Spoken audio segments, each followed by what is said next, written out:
The full-frame A7Cr versus the APS-C A6700. Many will say they're not even comparable. Are they? Let's find out.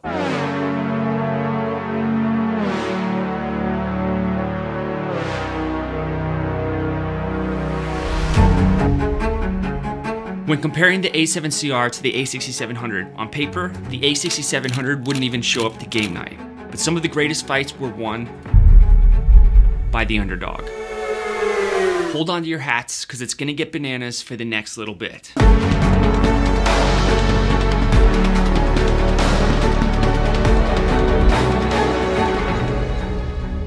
When I say A7Cr versus the A6700, I could also say full frame versus APS-C, or 61 megapixel versus 26 megapixel, or 16-bit raw external recording versus no raw recording at all, or 4K 60 versus 4K 120.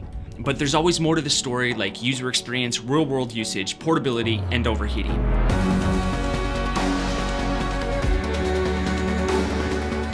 Does the A7Cr have a sharper image in Super 35 mode compared to the APS-C sensor out of the A6700? It's those type of questions that we are going to explore, and by the end of this video, it's my intention that you will have the answers that you came for.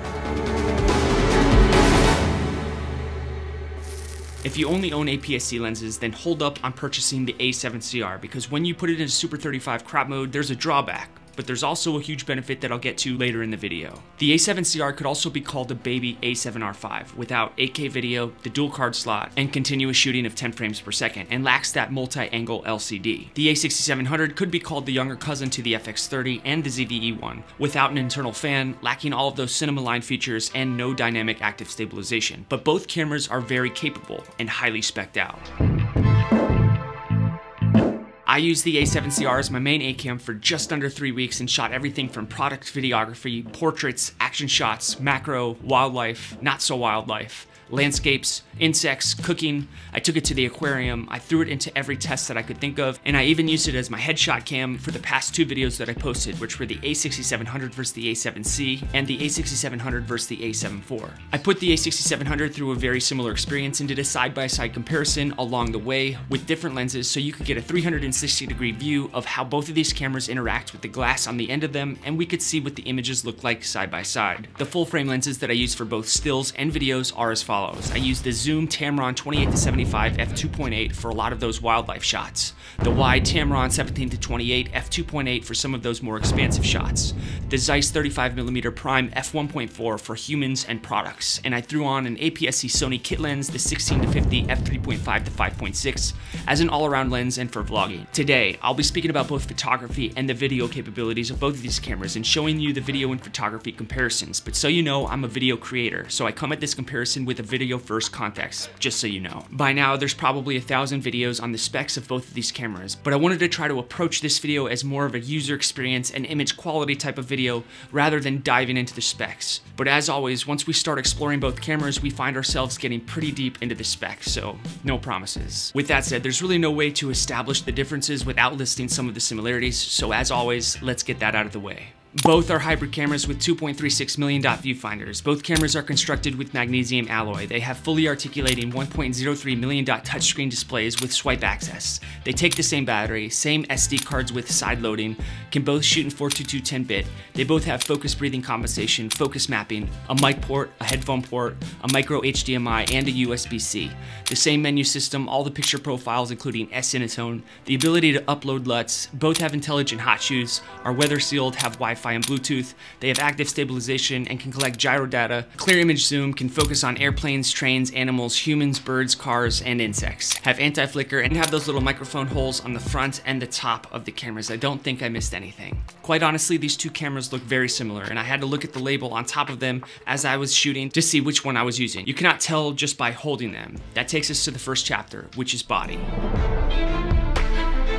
When we add the battery and memory to both cameras, the A7Cr weighs 515 grams and the A6700 weighs 493 grams, which added to my inability to know exactly which camera I was shooting with unless I visually looked at the names on the tops of the cameras. But if you've been watching this channel for a while, you know that I do quite a bit of camera comparisons, and normally I have no problem knowing which camera is which simply by holding them from their weight and body types. The reason I'm telling you this is because that's how similar they are in size and weight, and that makes them great for portable cameras, especially if you travel. For this particular video, I removed the little triangle strap holders on the A6700 and left them on the A7Cr so you could easily see the differences when I show you side-by-side body shots. Surprisingly, the hand grip on the A7Cr is a bit smaller and less meaty than the A6700, but both hand grips are big enough to get a good grip. I didn't notice much of a difference between the two hand grips while I was switching back and forth between the cameras. I had no issues with either of these cameras slipping out of my hand like I would with the ZV-1 or ZV-E10 without cages on them. As I always recommend, try to budget for a camera cage, which will give you extra mounting points if you want to add accessories and protect your camera in case you drop it. With that said, the A7Cr comes with an extendable hand grip, which made the ergonomics of the camera so much easier to handle. There was more area for my hand to grab and hold onto, and from what I was told, the extendable hand grip will come with the A7Cr, whereas the A7C2 you would have to purchase it as an accessory. This by far, in my opinion, makes the A7Cr way better for hand holding with less chance of dropping it over the A6700. I did wish the little extendable hand grip had a built-in battery, but you don't lose that quarter mount thread at the bottom and you can still access the battery door. Both cameras have 2.36 million dot resolution electronic viewfinders, but the A7Cr's EVF has a brightness almost equal to the A7R5 with 0.7 times magnification, whereas the A6700's EVF is 1.07 times magnification. But don't forget, the A6700 is an APS-C camera, so you have to take the APS-C crop into consideration when it comes to magnification. Both cameras have a 1.03 million dot touch display. Both screens are 3-inch and fully articulating, which makes it really nice for people who film themselves like I'm doing right now. You can also change the exposure settings through the display of both cameras' touchscreen. This makes it a lot easier to make sure that you're nailing exposure, whereas Sony cameras from years gone past, you would have to set up custom buttons or dials on the outside of the camera or go through the menu or function menu to change your exposure. As a side note, I prefer buttons on the outside so I don't have to touch my screen. I mean, I do it all the time, I just don't like to, is what I used to say, but now I have to admit it's super convenient to just be able to touch the display and move the exposure settings and not try to remember where your custom buttons were. But then I find myself cleaning the display with my shirt because I don't have a lens cleaning cloth with me. Alright, on to buttons and dials. If I counted right, the A7Cr has one less custom button, but one extra dial than the A6700, which means you can customize both cameras just with either a button or a dial. It's your choice depending on what you can see yourself using more and for what reasons. I'm gonna give this one a tie because I'm indifferent. Both cameras also have that little mode dial where you can quickly switch between videos and photos in SNQ without having to dive into your menu system just to change shooting modes. I know these are similarities, but I thought it was worth mentioning because it's really important points in my opinion. Both cameras have that front dial, which we lost with the A7C and missed out on with the A6600, so it was a welcome addition to the A7Cr and the A6700. Now we can control our shutter speed, aperture, and ISO all from the outside of the camera rather than having to jump into the menu system or the function menu for one of those 3 exposure settings. Both cameras have headphone ports, mic ports, USB-C, and micro HDMI for external monitoring and recording. The HDMI on both cameras is a micro HDMI, but you can record externally in 16-bit RAW on the A7Cr. The A6700 cannot record RAW externally, but it can output externally, so although I prefer the larger HDMI for both of these cameras, the A7Cr is better suited for professional work. I believe that this is going to be one of the main features most people talk about on the A7Cr, other than the 61 megapixel sensor, and the full frame 4K 60 no crop, and the pixel shift multi-shooting. Okay, so maybe 16-bit RAW won't be the only thing people are excited about, but it's one of them. Both cameras have one SD card slot, and that's really all I'm gonna say about that. 2 is always better than 1, but with 1 slot comes more affordability. The advertised dynamic range out of the A7Cr is 15 stops, and the A6700 is 14 stops, and from all of my testing, I didn't notice much of a difference. I shot both in S-Log3, Cine 2, no picture profile, and I did some low-key grading in post with no LUT. I didn't notice a big difference between the two, especially in high-key environments, but you tell me what you think by looking at the side-by-side comparisons and the wide array of different lighting setups that I did some of my testing. The The A7Cr has 693 phase detection autofocus points that cover 79% of the image area, whereas the A6700 has 759 autofocus points, which gives you 93% coverage. However, when you throw the A7Cr into Super 35, it covers 100% of the image area, which is pretty remarkable. The big advantage to both of these cameras is the AI processing unit, which provides both way better autofocusing systems for a wider variety of subjects and also better stabilization. You can focus on trains, planes, animals, and I can tell you it works great. Speaking about the new AI processing unit, both cameras have features like auto reframing, a video timer, and internal time-lapse. With Sony cameras from the past, you would have to do time-lapses through the interval shooting function within the menu system. Then you would have to take all of those photos into post-production and seam them together yourself to make your time-lapse video. So the internal time-lapse function in both of these cameras is very helpful. Both the A7Cr and the A6700 export the full video time-lapse file, and then you can just grade it in post. Both cameras don't have that dynamic active stabilization that we got with the ZVE1.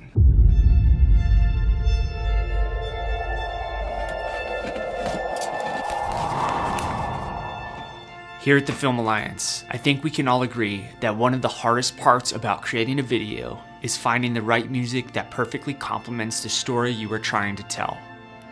You want it to be perfect, and you want it to carry the viewer seamlessly through the end of the video. Track Club allows you to do this by being able to infinitely customize the stems of any song, muting or soloing instruments, adjusting volume levels, and speeding up or slowing the BPM to match the energy of the video. It gives you a greater level of creative control over your sound, all without leaving your browser. The first step in my creative process is deciding what filters match the vibe I'm going for or a particular part of a video. I've been able to take my videos to a whole new level since I started using Track Club. Try it out for yourself. I'll leave a link in the description for a free, full-access 2-month trial. The big difference between both of these cameras is the huge 61 megapixel sensor that we get out of the A7Cr compared to the 26 megapixel sensor we got with the A6700. Not that we should ever shoot the crop, but it's really nice being able to crop your image to less than 5% of your image and still see a ton of detail when you're shooting photography. The A7Cr's burst rate is 8 frames per second with the mechanical shutter and 7 frames per second with the electronic shutter. The A6700's burst rate is 11 frames per second with both the mechanical and electronic shutter. You can get about 470 stills with the EVF and 520 with the LCD on a full battery with the A7Cr, and 550 shots when you're using the A6700. Both cameras can shoot in JPEG and RAW and that lossless compressed RAW in that high format. If you're curious as to what that is, when the camera records images in the high format, they have the same image quality as a JPEG image but require a smaller file size since the high compression is about twice higher than that of a JPEG. As a result, the camera can save and transmit data very efficiently. The A7Cr can shoot in pixel shift multi-shooting mode, and if you're curious about what that is, it shoots a 16 image composite giving you 241 megapixel file that you can use for landscapes or times when there's things that are actually moving in the frame, because the technology that's inside the A7Cr removes and combines those pixels. At this point in time, you need to use Sony's imaging app to combine the photos in post-production, but this will change in the future when third-party photo editing software like Photoshop develops a profile for the A7Cr. Being able to get a 241 megapixel photo for landscapes is an amazing feature out of the A7Cr.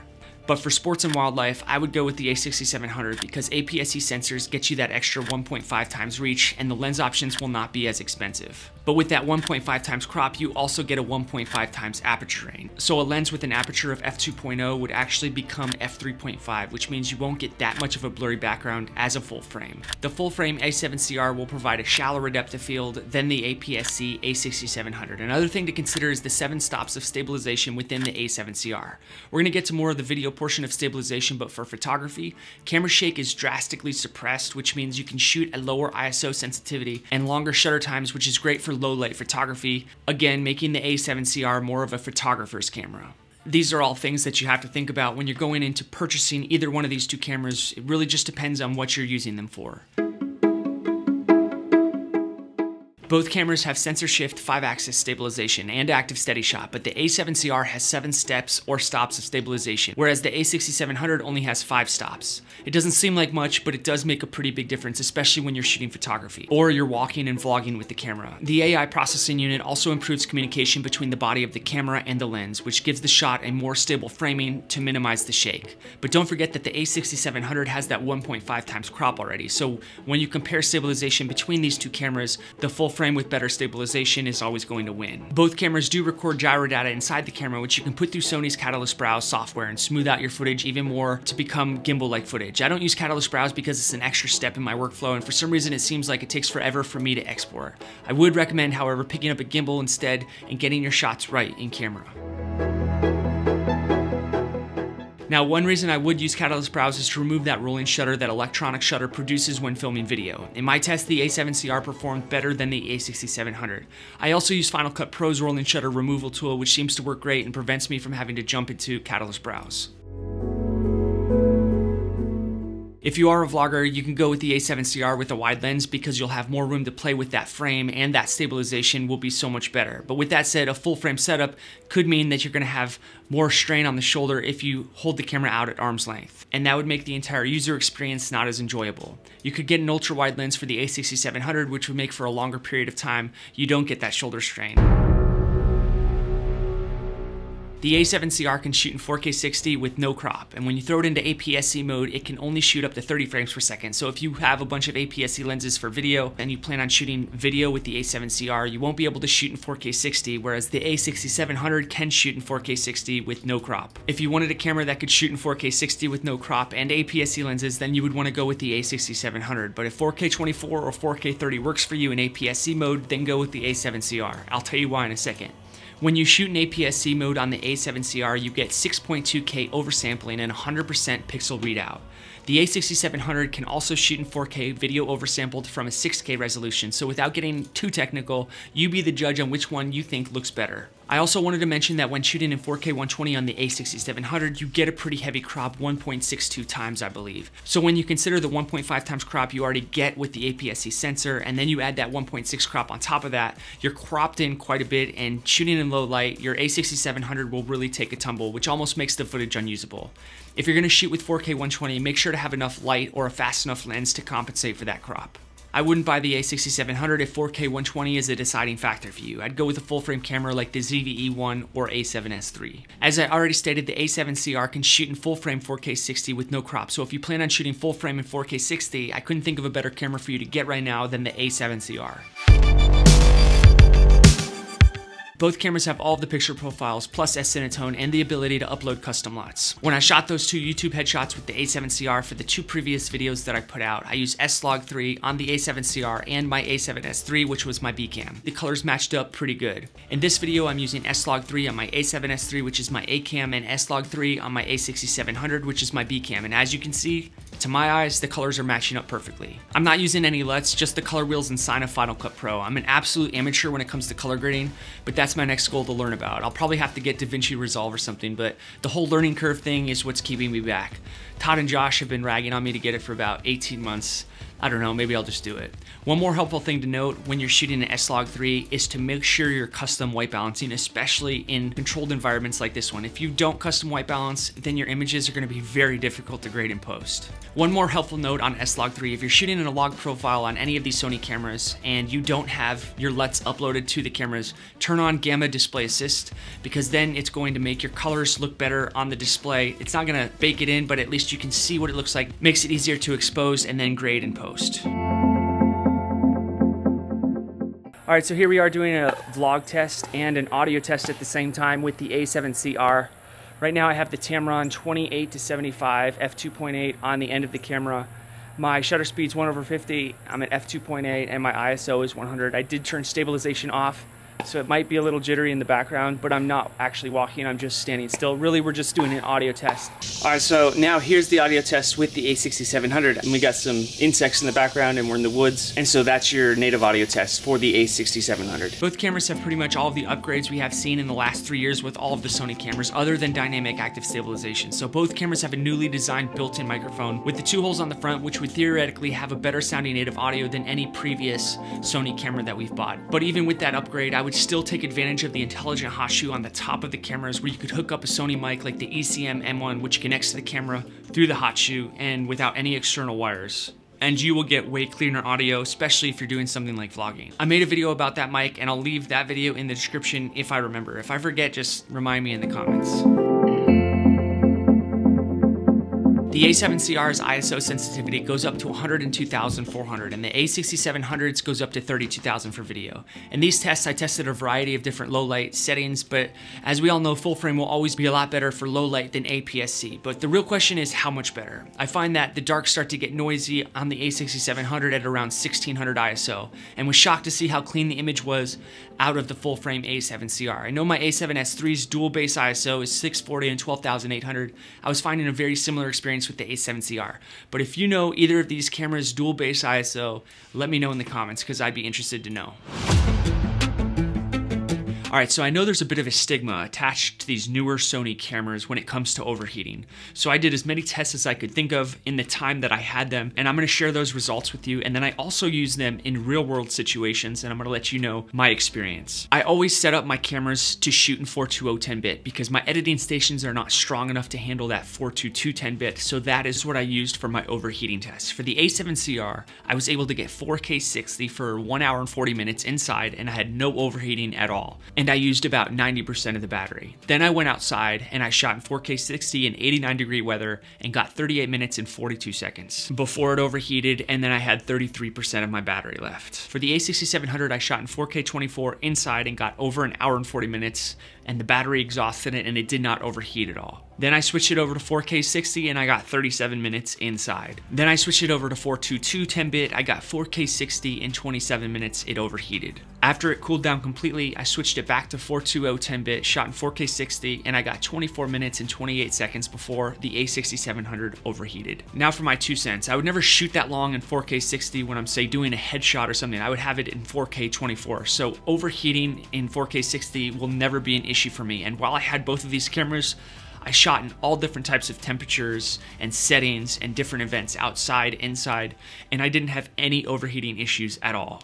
I can imagine if you're shooting in 422 10-bit, a lot of B-roll in 4K 60 outside in the summertime, then yes, you probably would have it overheat. But again, switch it over to 420 10-bit and it will last that much longer. Alright, with that being said, there are your tests. I don't mean to be a Sony fanboy, but I had no overheating issues at all, unless I was doing those crazy tests. If at all possible, I'd recommend you asking yourself, what are you using these cameras for? Rent them from lens rentals and try them out so you can get the user experience and put these things into your hand. You can go out there and try them both and see which one is right for you. The A7Cr I received was technically a pre-production unit, and the experience I had gave me enough information to evaluate the camera from the perspective of a final review, although that could change. When I received the ZV-1 Mark II from Sony a couple months back, I made a settings video on it, and about 1 month later I started receiving comments from people saying that the menus and the functions that I was showing people how to set up their camera was not the same as the actual camera that they purchased from B&H a month later. I'll revisit the A7Cr in future videos when I have more details that I simply just can't provide right now due to the fact that it's a pre-production unit. I really enjoyed the A7Cr while I had it, and I believe it's made more for pro shooters like someone who maybe is filming weddings or commercial work, especially if they're using that external RAW recording in 16-bit RAW. But if I was on a budget, I would absolutely go with the A6700 as it's a great little setup, especially with its APS-C form factor when you put APS-C lenses on it. The whole thing where the A7Cr does not go up to 4K 60 in APS-C mode has me a little bit worried for those of you who already own a ton of APS-C lenses and you wanted to shoot 4K 60 in crop mode. But if you already own or plan on purchasing full frame lenses, then the A7Cr is the way to go. Alright, please let me know what some of the videos you'd like me to make with both of these cameras and tell me which one of these two cameras you like better and why. I'm Joe with the Film Alliance. Thanks for watching, and until the next one, have a nice week.